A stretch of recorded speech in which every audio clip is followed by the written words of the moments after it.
Karena sifat hewan kali ya, Iya. dominasi. Jadi kadang-kadang kayak yang kecil menindas gitu. Iya. Kayak penguasa. Mitos-mitos kayak itu saya pakai. Saya ngedenger dari orang Sepuh lah tua, gitu.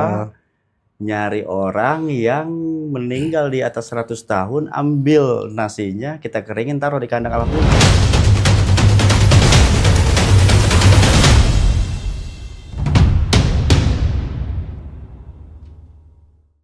Sahabat-sahabat Ansor Banser Provinsi Banten, Pak Prabowo ketika jadi presiden mencanangkan bagaimana Indonesia berketahanan pangan. Pun itu sejalan dengan visi misi daripada Gubernur Provinsi Banten. Ketahanan pangan ini tidak hanya soal bagaimana banyaknya nanam padi ataupun stok padi kita banyak, tetapi lebih daripada itu, kebutuhan protein masyarakat, kebutuhan vitamin masyarakat, itu juga harus terpenuhi. Nah, hari ini saya kedatangan narasumber salah satu kader Ansor yang berfokus usaha pada bidang ketahanan pangan, yakni UMKM ayam, begitu. Nah, beliau ini selain juga menjual ayamnya, tapi beliau memproses dari awal pertumbuhan ayamnya sehingga layak untuk dikonsumsi ataupun diperjualbelikan. Ini datang cukup jauh ke kantor ataupun ke studio dari Warung Gunung. Mari kita sambut narasumber kita.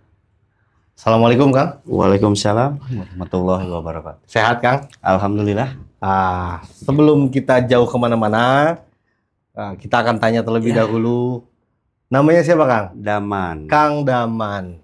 Daman itu kemarin kita podcast kopi, namanya mereknya Dadaman. Termasuk kopi yang kita seruput ini, kopi Dadaman khas Gunung Karang, Ciamas. Nah, saya ketemu hari ini narasumbernya namanya Kang Daman. Nah, Kang Daman ini orang Pasir Tangkil, Baros. Baros ya. Baros, Warung Gunung. Ya, Kabupaten Lebak. Ya? Oke. Kebetulan juga Kang Daman ini adalah salah satu anggota yang cukup aktif di Gerakan Pemuda Ansor Kecamatan Waringin, Warung Gunung. Alhamdulillah beliau menyempatkan hadir pada kesempatan hari ini. Kang Daman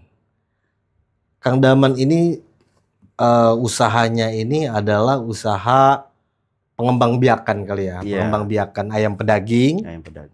Yang itu dirintisnya dari kapan, Kang Daman? Awal 2025. Awal 2025. Berjalan 10 bulanan ya? 10 bulan. 10 bulanan. Itu lokasinya di mana, Kang Daman? Usahanya? Di rumah, kebetulan saya rumah di perkampungan, punya lahan sedikit, kita usahain buat gimana caranya kita bisa produktif ya, lahan sedikit gitu. Akhirnya memutuskan untuk menternak ayam kampung gitu. Itu apa namanya? Peternakan yang konvensional apa sudah memang modern? Ya enggak, kita menggunakan lahan sedikit yang kosong di belakang rumah gitu kan. Dibuat kandang, terus kita bikin sekat-sekatan ya, oke. Akhirnya dulu itu tahun 2025, beberapa bulan yang lalu, Kang Daman ini memulai usaha, terinspirasi dari mana? Ya, saya terinspirasi dari seorang teman. Oke, dari teman.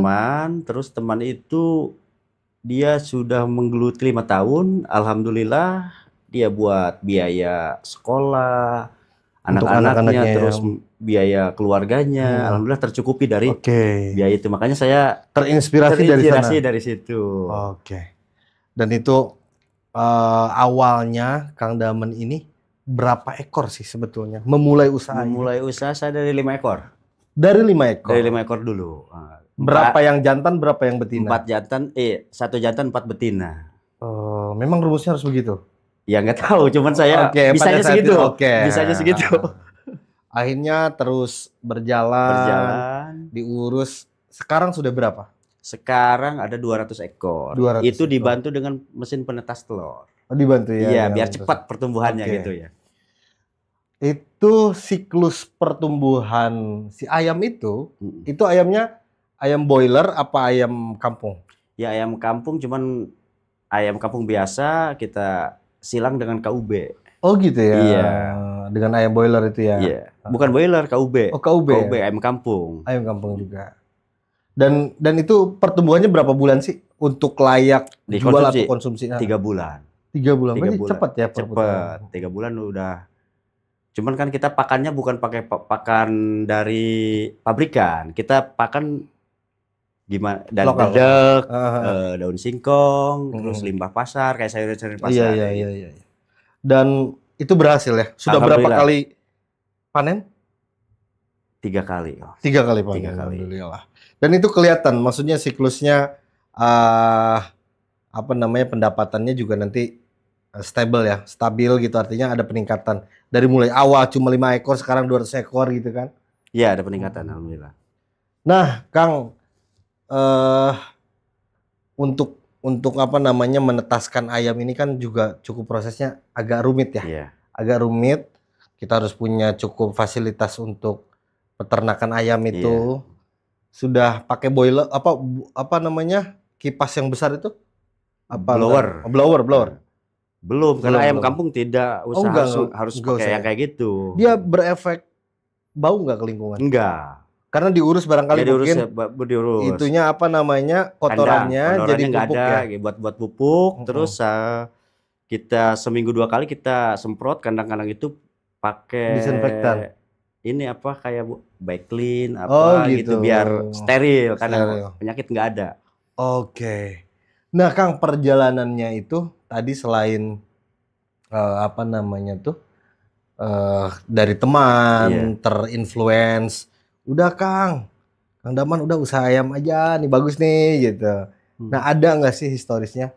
Dulunya Kang Daman ini sebelum jatuh ke ayam hari ini, jatuh ke ngurusin ayam, itu sebelumnya usaha apa? Ini saya awal merintis usaha itu di gipsum ya, bikin gipsum. Oh, bikin gipsum. Oke. Yang pada akhirnya itu juga tetap jalan. Tetap jalan, cuman sekarang gipsum kan udah kalah saing sama PPC. Oh iya, betul. Makanya saya ngambil ke ternak ayam. Cuman ini masih jalan, cuman nggak kayak dulu gitu. Dan itu produk lokal banget, maksudnya tradisional. Iya. Nah, Kang, dulu itu modalnya itu ketika usaha ayam berapa awal-awal? Kalau modal awal ya ayam 5, saya beli 50.000, 200, 300.000. 300.000. Kandangnya gimana? Kandang kita di sana banyak limbah ya. Oh gitu. Ya, cuman beli paku ya kayak gitu. Oh iya, gitu. Kalau banyak limbah di sini ada palet, tergantung. Oh, palet ya. Ya tergantung lingkungan mungkin ya buat itu tergantung lingkungan. Kebetulan di lingkungan si Akang mungkin palet banyak. Gitu ya. Akhirnya udah bikin kandang mungkin cukup murah lah ya. Cukup murah.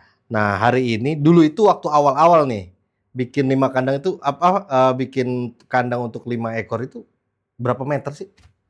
Saya bikin pertama sekatan ya, 80 kali 2 meter, 1 2 3 4. Oh, ya, 80 kali 2 meter, 4. Okay. Awal. Yeah.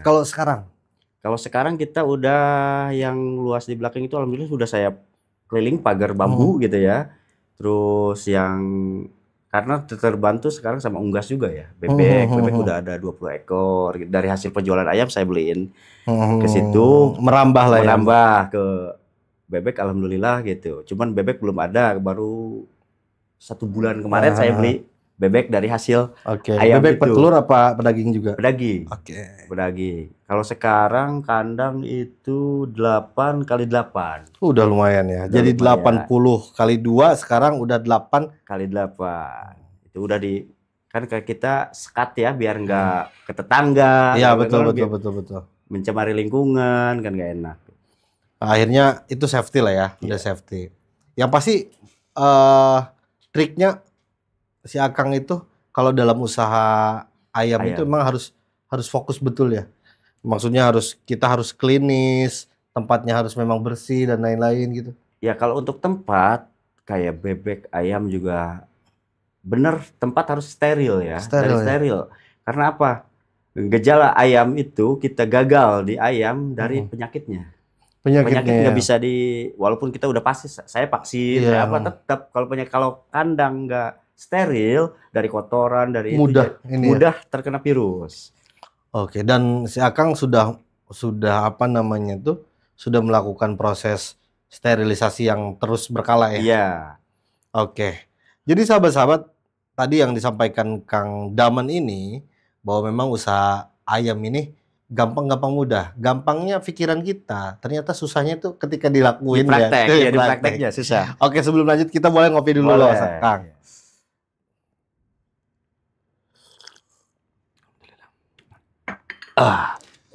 Apa ya? Boleh, sok kita sebat aja sambil santai. Nah, sambil santai ini, Kang, dulu waktu awal itu 5 ekor, kemudian beranak menjadi periode pertama nih. Panen pertama itu berapa banyak yang Kakang hasilkan? 40. Dari 5? Dari 5, 40 ekor saya hasilkan dari penetasan telur itu. 40, dari 40 ya sekarang udah pada beranak pinak lagi gitu kan. Sekarang kemarin 1, 2, 3 kali 10, 80. Oke. Itu dijual ekornya apa memang dipotong? Ya kita jual ekor. Jual ekor. Mereka datang ke kita. Kemudian beli ekoran. Iya. Tapi di kilo ya? Enggak. Ekor aja. Iya, per ekoran aja, enggak ada di kilo. Nah, untuk jualan itu kan apa namanya teh? Lebih kepada konvensional ya, orang datang ke kita, bayar, beli gitu, pulang dan lain-lain. Belum pakai metode yang memang digital belum? Iya, belum. Oke. Nah, Kang, kalau setiap hari itu selalu ada orang datang beli? Kalau barangnya ada, setiap hari juga ada. Oh gitu. Kalau si Akang sampai sekarang apa mingguan? Paling sebulan sekali saya. Sebulan sekali. Baru bisa sebulan sekali, itu juga paling sebulan sekali. Kemarin 30 ekor. 30 ekor saya jual. Karena yang saya jual sekarang cuman jantan aja. Betina saya nggak jual buat perkembangbiakan. Karena target saya itu sekitar 200 ekor itu betina semua. Biar ntar ke depannya per bulan itu bisa ngeluarin berapa ekor. Ya, gitu. Oke. Nah, sementara ini sampai 3 kali panen ini sudah berapa ekor yang kejual, Kang? Kejual 30, 40 sama 120 ekor. 120 ekor. Per ekornya berapa? Per ekornya ayam 3 bulan itu 35.000. Per ekor? Berarti kecil ya? Ya kecil. Maksudnya ayamnya emang kecil? Masih baru kalau masuk ke restoran itu. Oh, mejehna manis. Mejehna panggangan. Panggangan. 35.000 satu ekor. Berarti mungkin kalau di kilo itu ukurannya dia cuma lewat 1 kilo juga lewat sedikit. Enggak sampai 1 kilo. Enggak juga ya? Enggak, paling 8 ons. 8 ons ya. Itu belum bersih ya? Iya, sama maksudnya ayam hidup. 35.000. Dan terhitungnya maksudnya dengan pakan itu masih untung ya, Kang ya? Ya kebetulan saya pakai pakan gratis. Di pabrik itu ya? Bukan di pabrik, pakan gratis. Karena gini, saya beli dedek. Ya keuntungan saya sebetulnya dari pakan. Untuk saat ini ya, karena beli dedek 1 ton 1 bulan itu habis, dijual separoh. Untungnya kita kasih makan ke ternak kita. Oh gitu. Iya. Oke.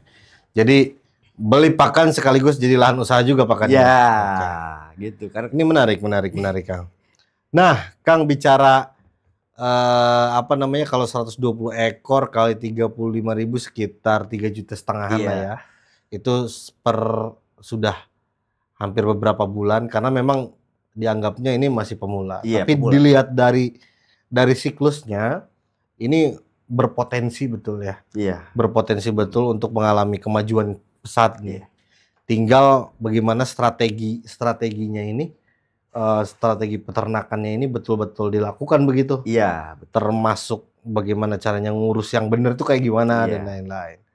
Nah, si Akang itu sebetulnya belajarnya otodidak apa memang belajar dulu sama temen atau gimana? Ya, otodidak sih.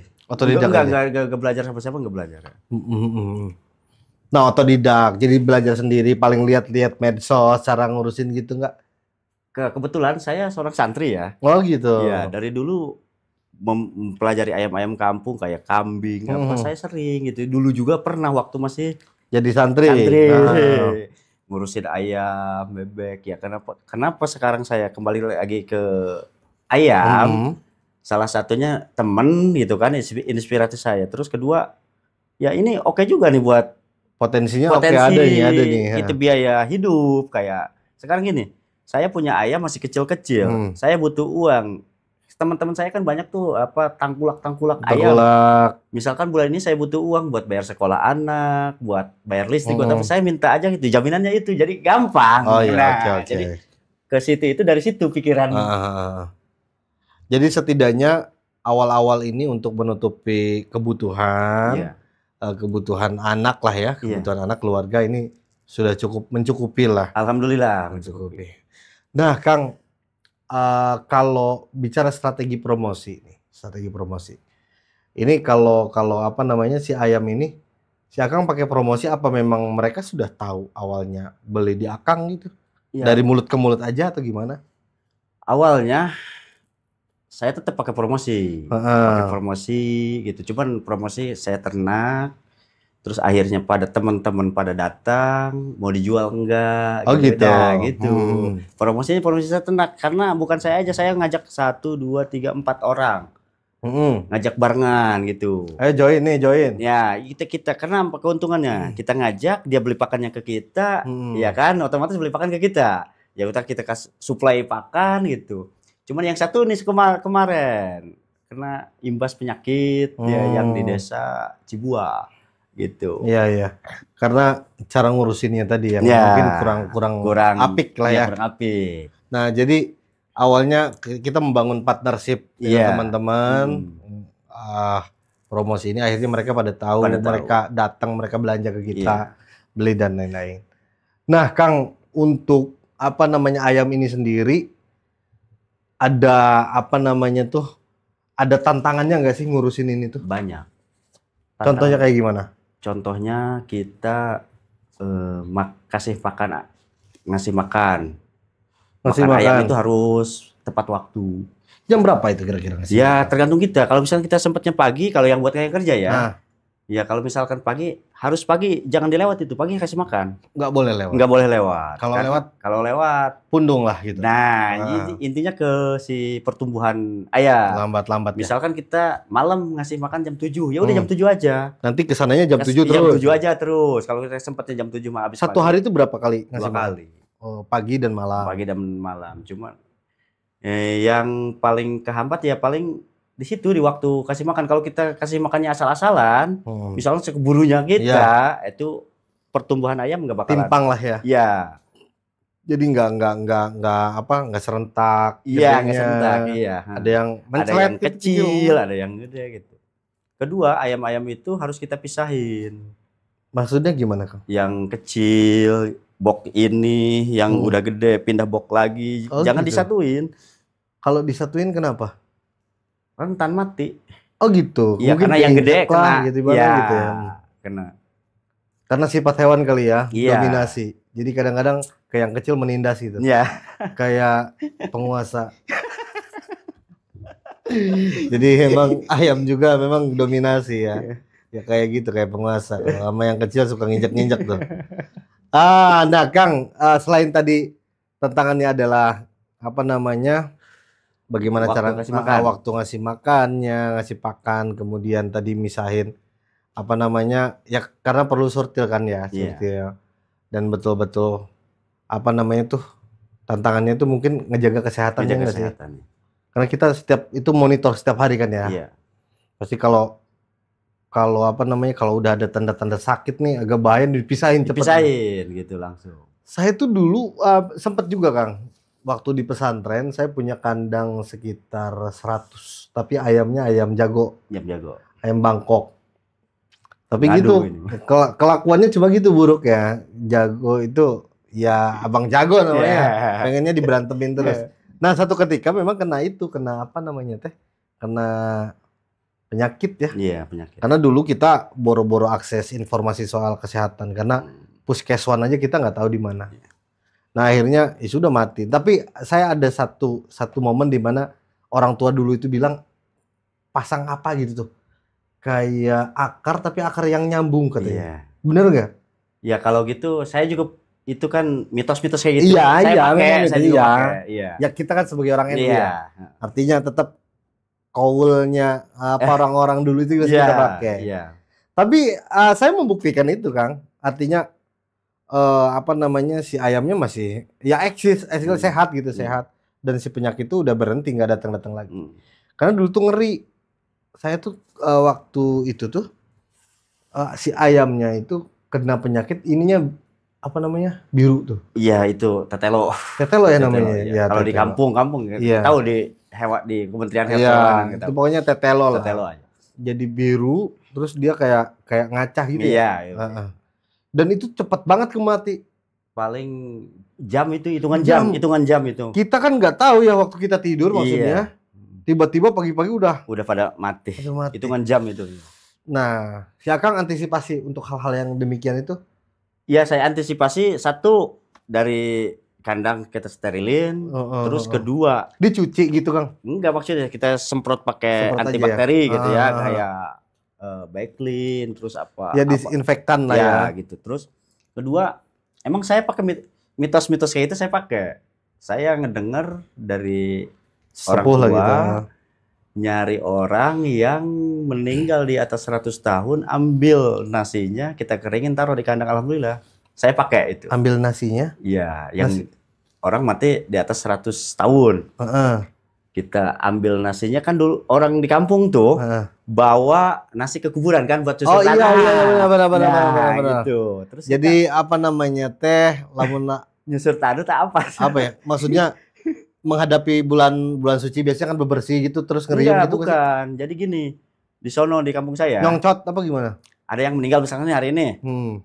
Kan mau dikubur. Terus mau dikubur, biasa suka ada yang bawa nasi dari keluarganya ke makam gitu buat para yang gali kubur. Yang gali kubur. Terus kita ngambil nasinya. Terus kita bawa, terus jemur, taruh di kandang. Insya Allah saya udah membuktikan. Alhamdulillah kemarin tetangga saya pada mati, ayamnya punya saya enggak. Oh gitu ya. Iya, mungkin itu kepercayaan masing-masing ya.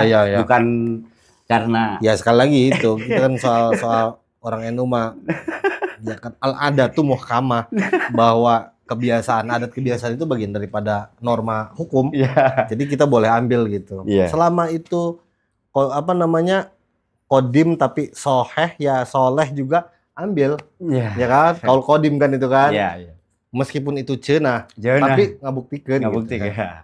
Nah, ada nggak sih Kang kesannya ngurusin semenjak si Akang 1 tahun ini pada akhirnya beralih profesi, bukan alih profesi sih, tambahan profesi menjadi peternak ayam ini, ada nggak kesan-kesannya? Wah, kesan-kesannya banyak. Banyak. Satu, kalau kita mungkin itu dari pribadi saya ya, mengejual ayam itu kayak sayang, kayak piaraan itu karena mungkin si Akang yang ngurus dari nol banget ya gitu. Mungkin itu kalau menjual gitu kayak sayang gitu. Kemarin juga teman-teman pada minta saya kasih berapa orang, 20 orang kasih satu gitu. Makanya kemarin tuh saya nggak jual karena teman-teman minta, mendingan saya mau motong aja. Istri suruh motong, saya nggak tega. Karena dibesarkan dengan hati. Dengan hati. Ya, saya teringat ya, apa namanya, sesuatu hal yang kita kerjakan dengan hati itu, Kang, hasilnya akan maksimal. Amin. Beda dengan orang yang sayana gitu. Sayana ya udah dia ngurusin seadanya aja gitu. Itu kan beda. Artinya hasilnya itu pasti akan beda. Nah, Kang, selain itu kesan-kesannya adalah kayak misalkan, saya kesannya, saya sayang banget nih sama ayam nih. Ya kan, saya nggak mau jual nih. Tapi kan kita usaha. Iya kan? Iya, kebutuhan mendesak. Akhirnya mau nggak mau kita harus jual. Nah, ada nggak sih kayak kisah pilunya ketemu nggak dalam kurun 1 tahun terakhir ini, kayak si Akang mengalami apa ya, kesedihan karena misalkan kena pada mati ayamnya atau gimana gitu? Kalau kesediaan untuk kali ini ya ada, cuman bukan pada mati. Ada yang ngambil. Nyuri. Iya. Oke. Berapa ekor? 8 ekor. 8 ekor. Pakai bacakan juga, nak? Bukan, itu yang gede-gedenya, Om. Yang tadi modal saya yang 4 itu. Oh. Yang 5 itu. Oke, awal. Awal yang modalnya itu ada yang nyuri. Tapi biangnya itu. Biangnya. Alhamdulillah sekarang itu ketambahan yang udah pada nerak. Ada yang nyuri, itu mau cerita ya. Wah, ada yang nyuri itu ayam. Jadi cuman saya ada yang nyuri, bukannya lemah tanpa semangat. Nah, gitu. Berarti orang ini memang melihat pertumbuhan kita, ayam-ayam kita ini kayaknya jos ini, ya kan? Makanya udah tak ambil aja gitu. Tapi akhirnya itu tuh diganti ya, tergantikan lah. Tergantikan, pada akhirnya tetap aja sebab lahirnya dari bibit yang sama. Gitu. Makanya tetap aja bahannya juga si ayamnya ini bagus-bagus juga. Iya. Nah, Kang, ada nggak sih kayak misalkan si Akang ini ketika nernak ketemu selain tadi ya, selain kayak misalkan kematian, ada yang nyuri. Ada nggak keadaan di mana misalkan si Akang ini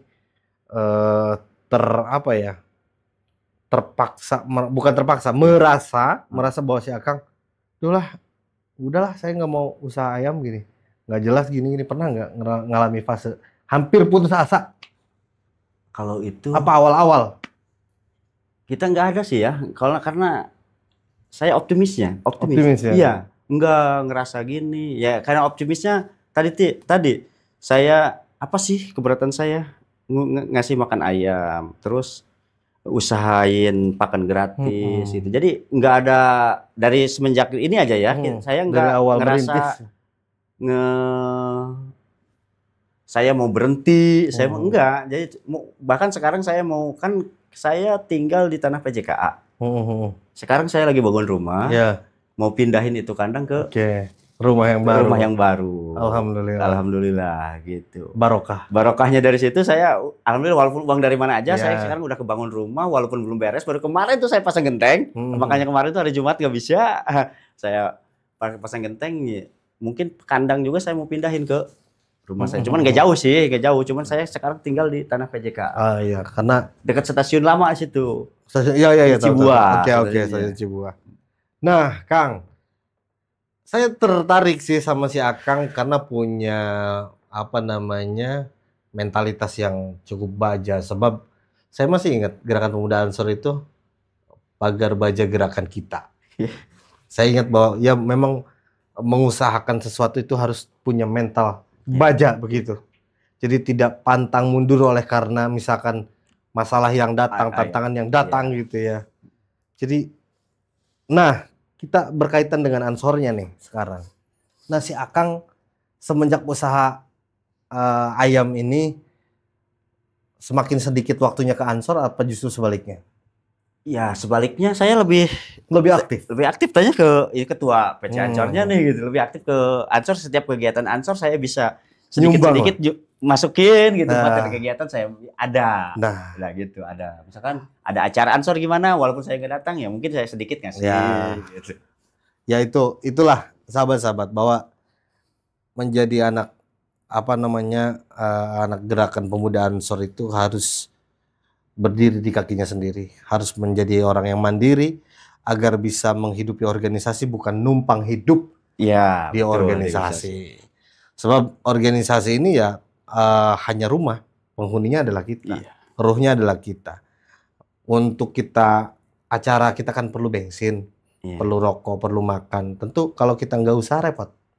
Nah, saya senang. Kita ini sangat-sangat senang dengan sahabat-sahabat yang memang punya mentalitas untuk berentrepreneur. Karena mau nggak mau bicara Ansor ini bicara anak muda ya bicara giat begitu. Ya tadi saya sempat singgung di awal bahwa memang presiden, gubernur hari ini visinya adalah bagaimana Indonesia berketahanan pangan. Indonesia jangan sampai ada lagi kasus-kasus stunting, kekurangan gizi, protein dan lain-lain, anak menjadi lambat bertumbuh. Maka lewat ini saya seneng, maksudnya kayak ayam kayak gini kan juga ngebantu ya. Iya, ngebantu. Secara tidak langsung membantu masyarakat memenuhi gizi anaknya, terutama khususnya minimal untuk keluarga. Iya. Jadi jangan sampai misalkan anak kita malah anak bos ayam, malah nggak makan ayam juga repot. Ya kan, minimal untuk keluarga kita cukup gizinya. Iya. Kalau untuk keluarga dimakan mungkin insya Allah lebih dari cukup. Lebih dari cukup. Iya. Ya tahu, ketua PC tahu kan, ayam saya kayak gimana, bebek saya kayak gimana. Untuk dimakan mungkin tiap hari untuk berapa bulan yang akan datang ini nggak bakal lebih dari cukup. Ya. Kan?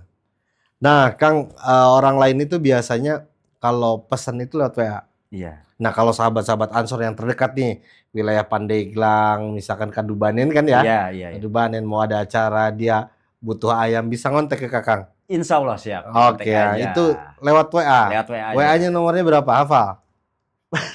Lupa nomor. Oke. Itu kita sahabat-sahabat nanti kita tayangin, dan sahabat-sahabat orang Pandeglang, orang Lebak, mau dia orang Cibuah ya, ataupun dekat Waringin Warung Gunung itu apa namanya? Cikulur. Nah, itu bisa pesan ke si Akangnya. Biar Kang Daman ini juga bisa terus produktif memproduksi ayam-ayamnya, ayam kampungnya. Juga ini mendorong kemandirian ekonomi kader. Ada Kang nomornya, Kang? Ada 0815 86986953. Nah, nanti bisa dilihat di sini. Iya. Nanti kita pasang buat sahabat-sahabat Ansor, nanti boleh pesan ayamnya. Buat ketua PW, ketua PC, ketua PAC, kalau mau nyunatin anaknya kontak aja. Kontak aja. Siap kirim lah ya, ready lah ya. Nah, baru juga ke Serang, nyampe kalau ke Serang. Pesennya tapi harus 100 lah. Jangan 5 ekor pesen jauh ke Warung Gunung, Pak. Ongkosnya nggak cukup. Ya itu sahabat-sahabat, ada nggak pesan-pesan dari Kang Daman ini untuk sahabat-sahabat Ansor? Bagaimana sih teman-teman ini membangun jiwa entrepreneur, membangun jiwa pengusaha dalam diri kita? Apa kiat-kiatnya menurut Kang Daman? Ya, buat teman-teman Ansor, sahabat Ansor dimanapun berada. Jadi intinya semuanya kemauan ya. Apapun itu bidangnya, cuman di bidangnya ya, di bidang masing-masing. Jangan kita bidangnya A, kita maksa di bidang B. Ya, nggak boleh. Kita kalau bidang kita itu pertanian, ya udah kita di bidang pertanian. Fokus di pertanian. Bidang di perdagangan, ya silahkan dagang. Di peternakan, ya di peternakan. Intinya satu, semua jangan coba-coba, harus dengan keseriusan di bidang apapun itu. Ya, insya Allah apa yang kita kerjakan kalau ikhlas dan bersungguh-sungguh, kita akan menerima manfaatnya, dan keberkahannya. Dan jadi kita jangan pikirin orang lain dulu, minimal keluarga kita dulu. Kalau udah keluarga, baru kita walalihi wa sahbihi ajmain. Keluarga dulu, sahabat Ansor, baru masyarakat. Ya, maksudnya keluarga kita cukup, organisasi kita keurus, masyarakat kita keurus.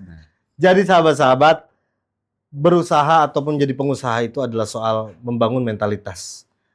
Kalau mentalitas kita aja kerupuk, hasilnya juga pasti kerupuk.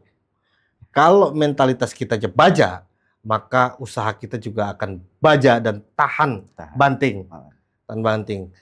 Tidak hanya soal mental, kita juga harus punya tadi adalah keseriusan. Fokus pada bidangnya. Tidak boleh mencela mentang-mentang, oh saya punya bengkel, saya jadi buka peternakan. Nggak nyambung. Udah kamu otomotif, fokus otomotif. Nah, kalau kamu fokus pertanian, fokus pertanian. Kalau peternakan, fokus peternakan. Saya selalu yakin bahwa keberkahan, hasil itu tidak akan pernah mengkhianati proses. Betul, Kang Daman? Betul. Terakhir, sebelum sesi kita ditutup, Kang Daman, apa yang menurut Kang Daman orang harus beli produk Kang Daman? Ya, mungkin produk saya sama ya sama yang lain. Oke. Ya, sama yang lain. Ini Cuman produk saya asli nggak pakai kimia. Oke. Nggak pakai bahan pakan pabrik. Saya pakai dedak, daun-daunan sama sayur-sayuran. Udah. Jadi mungkin keunggulannya lebih alami. Terjamin. Oke, dan insya Allah halalan thayyiban. Amin. Maksudnya dedaknya nggak dapat nyuri kan? Ya. Itu sahabat-sahabat dari Kang Daman, tadi pesannya sangat luar biasa, inspirasinya juga luar biasa. Meskipun Kang Daman baru memulai, tetapi Kang Daman mencontohkan kepada kita bagaimana seharusnya sahabat-sahabat Ansor itu berdaya menjadi pengusaha untuk dirinya, untuk keluarganya, dan untuk organisasinya, juga untuk masyarakat. Ya. Terima kasih banyak Kang Daman atas waktunya. Mudah-mudahan Kang Daman pesan-pesannya menjadi inspirasi untuk sahabat-sahabat Ansor. Amin. Dan kita berdoa juga mudah-mudahan Kang Daman usahanya semakin semakin besar gitu ya. Amin. Semakin besar, semakin banyak manfaatnya, semakin giat ngansornya. Amin.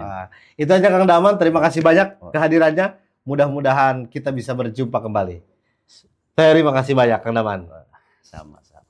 Demikian sahabat-sahabat, sampai berjumpa lagi di podcast UMKM Ansor. Mudah-mudahan kita selalu sehat. Salam sukses. Assalamualaikum warahmatullahi wabarakatuh. Waalaikumsalam.